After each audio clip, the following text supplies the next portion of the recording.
हे पाणीपुरीचं पाणी कसं तयार केलं? पुदिना, लसूण आणि थोडा पाणीपुरीचा मसाला. पाणीपुरीचा मसाला घातला. चिंचचं पाणी घातलं. गूळ घातला. अजून काय घातलं? थोडंसं मीठ घातलं. थोडंसं लाल तिखट घातलं. आणि हिरवी मिरची पुदिन्यासोबत घालून वाटून घ्यायची. हिरवी मिरची पुदिन्यासोबत घालून वाटून घेतली. तर हे अशा प्रकारे सारण तयार केलेलं आहे. आणि हे पाणीपुरीचं पाणी झालेलं आहे तयार. आता सगळं साहित्य घालून थंड पाणी वापरायचं फ्रीजमधलं. हे पाणीपुरीचं पाणी तयार झालेलं आहे.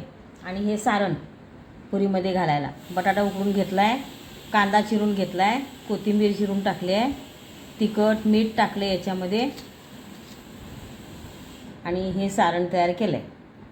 हे सारण त्या पुरीमध्ये घालायचं आणि हे पाणी घालायचं आणि पुरी खायची. वरून ही शेव टाकायची आणि पाणीपुरी खायची. हे बघा आता पाणीपुरी खायला या.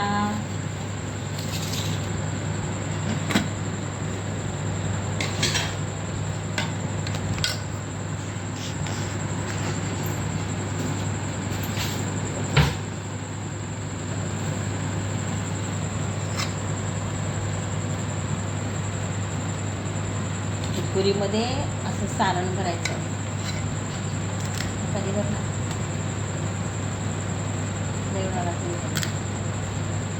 असं कसं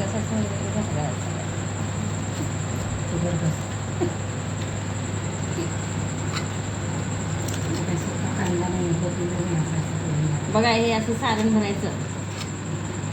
हे बघा हे सारण आहे, हे असं भरायचं.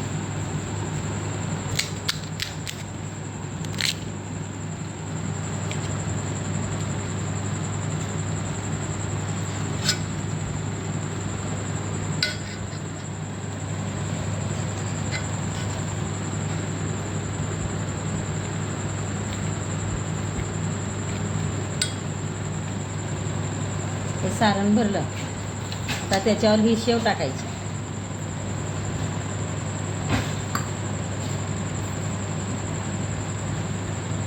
अशी शेव टाकायची. घरच्या घरी पाणीपुरी तयार केलेली आहे. सगळं घरी तयार केलेलं आहे.